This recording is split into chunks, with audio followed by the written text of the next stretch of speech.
2 éves lehettem, mikor a 8 éves öcsémmel közösen fürödtünk a kádba. Mint minden este hajókkal vonultunk be a vízbe. A nagy játszás közben az egyik hajó a kukimhoz ért, ami nagyon jó érzés volt. Ekkor én is az öcsém kukiához löktem a hajót, mint utólag rájöttem, ő nem érzett semmit. A hajózás közben kitaláltam egy új játékot, ki tudja megfogni a másik kukacát.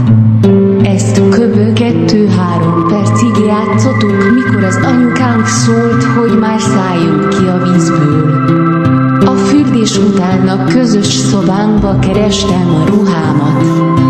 Mikor az öcsém hátulról elkapta a pöcsöm és véletlen felhúzta a bőrt. Ez az érvés isteni volt. Ezért kértem, hogy csinálja tovább az ágyon, bebakoltam és az égnek emeltem a seggem. Ő meg a lábam között benyúlva húzkodta a farkam. Kb. 2-3 perc múlva valami kilövelt a kukimból a tesóm kezére.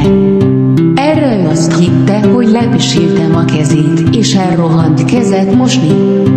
Mivel nagyon élveztem a tesóm kézjátékát, megkértem, hogy ne mondja el senkinek a dolgot, és játsszuk ezt a játékot máskor is. Eltelt 2-3 nap, mikor szüleim vendégségbe mentek, és mi nem akartunk elmenni velük. Nagy nehezen meggyőztük őket, hogy mi hadd maradjunk otthon. Miután elmentek, az öcsit kértem, hogy játszunk megint olyat, mint amit a múltkor. Nem kellett sokat kérlelnem, és rábólintott. Én abban a pillanatban levetköztem, és hanyat fekve vártam a tesóm kezeit. A technikája isteni volt. 2 kézzel dörzsölte a farkam, mint Aladin a lámpást. A gyönyörre nem kellett sokat várnom, és már jött is a kicsit még átlátszó oldó. Az érzés ismét isteni volt, ezért gondoltam, én is megcsinálom az öcsémnek. Kértem, vetközzön le, amit szó nélkül meg is tett.